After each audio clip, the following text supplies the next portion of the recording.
دیتا ہے، اور جو بندہ میرے حضور کی ذات پر درود پڑھتا ہے اللہ تعالیٰ اس کے چہرے پر نورانیت پیدا فرما دیتا ہے، اور جو بندہ میرے حضور کی ذات پر درود پڑھتا ہے اللہ تعالیٰ اس کی زبان میں مٹھاس پیدا فرما دیتا ہے، اور جو بندہ میرے حضور کی ذات پر درود پڑھتا ہے اللہ تعالیٰ اس کے نامہ اعمال میں 10 نیکیاں لکھوا دیتا ہے، اور جو بندہ میرے حضور کی ذات پہ درود پڑھتا ہے اللہ تعالیٰ اس کے نامہ اعمال سے 10 گناہ مٹوا دیتا ہے، اور جو بندہ میرے حضور کی ذات پہ درود پڑھتا ہے اللہ تعالیٰ اس کے 10 درجات بلند فرما دیتا ہے، اور سب سے بڑی بات جو بندہ میرے حضور کی ذات پہ درود پڑھتا ہے کل قیامت والے دن میدان محشر میں جب نفس نفسی کا عالم ہوگا میرے محبوب خود اس بندے سے مصافحہ فرمائیں گے۔ حضرت سفیان ثوری رحمۃ اللہ تعالی علیہ آپ فرماتے ہیں کہ میں حج کرنے کے لیے گیا تو ایک شخص میرے آگے آگے طواف کر رہا تھا، میں نے دیکھا کہ وہ بندہ جیسے ہی قدم اٹھاتا ہے حضور کی بارگاہ میں درود کا نذرانہ پیش کرتا ہے۔ آپ فرماتے ہیں کہ میں کافی دیر تک دیکھتا رہا، وہ طواف کرتا رہا، میرے آگے آگے طواف کر رہا تھا، وہ اور کوئی نہیں وظیفہ کر رہا تھا، بس حضور کی بارگاہ میں درود و سلام کے گجرے بھیج رہا تھا۔ آپ فرماتے ہیں کہ جب میں نے یہ دیکھا نا تو میں بڑا حیران ہوا کہ میں نے کہا یار کوئی اور وظائف کر لے، کوئی اور وظیفہ کر لے، کوئی اور دعا پڑھ لے، تو حضور کی ذات پر درود و سلام ہی پڑھ رہا ہے، یہ کیا ماجرا ہے؟ تو وہ شخص آگے سے حضرت سفیان ثوری رحمۃ اللہ تعالی علیہ کو کہنے لگا حضور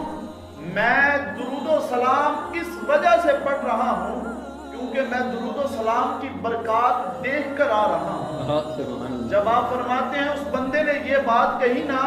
کہ حضور درود و سلام میں اس وجہ سے پڑھ رہا ہوں کیونکہ اس کی برکات میں دیکھ کر آ رہا ہوں۔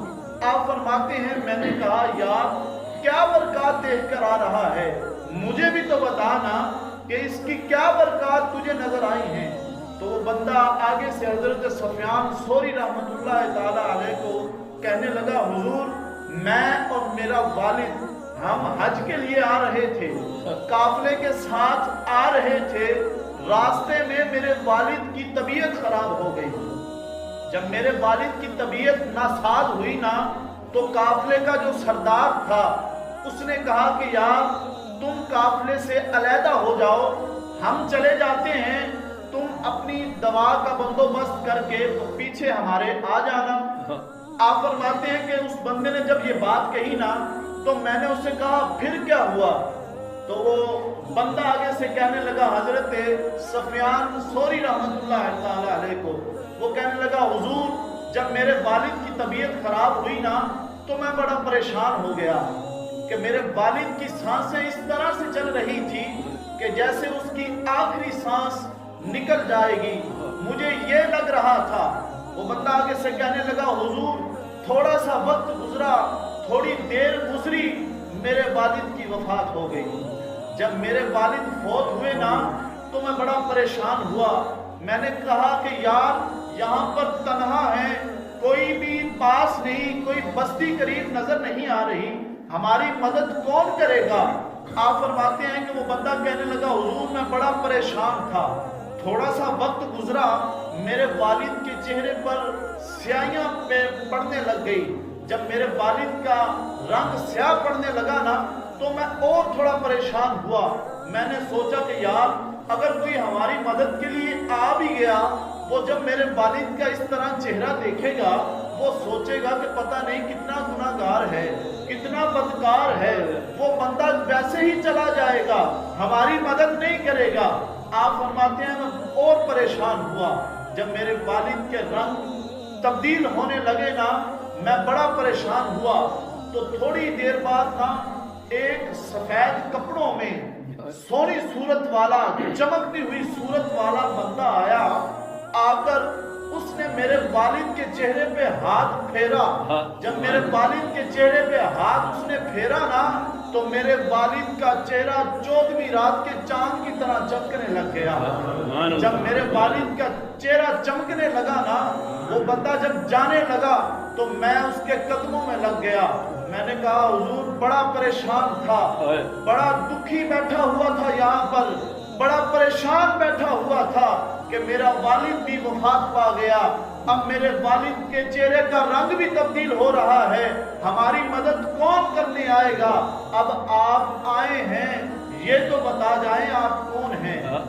یہ تو بتا جائیں آپ کون ہیں اور آپ کو کس نے بھیجا ہے؟ وہ بندہ آگے سے حضرت سفیان ثوری رحمۃ اللہ تعالیٰ علیہ کو کہنے لگا حضور جب میں نے یہ بات کہی نا تو وہ آگے سے مسکرانے لگے اور فرمانے لگے میں وہی ہوں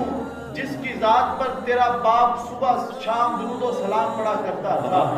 جس پر ہر روز تیرا باپ درود و سلام کے گجرے بھیجا کرتا تھا۔ آج میرا امتی مشکل وقت میں پڑا تھا، میں اس کا ساتھ کیسے چھوڑ دیتا؟ آج پریشان بیٹھا تھا، آج پریشانی میں تھا تو میں اس کا ساتھ کیسے چھوڑ دیتا؟ کسی نے کہا تھا کہ عجب فیض ہے ان کی محبت کا ناصر، عجب فیض ہے ان کی محبت کا ناصر، درود ان پہ پڑھوں اور خود سنور جاؤں۔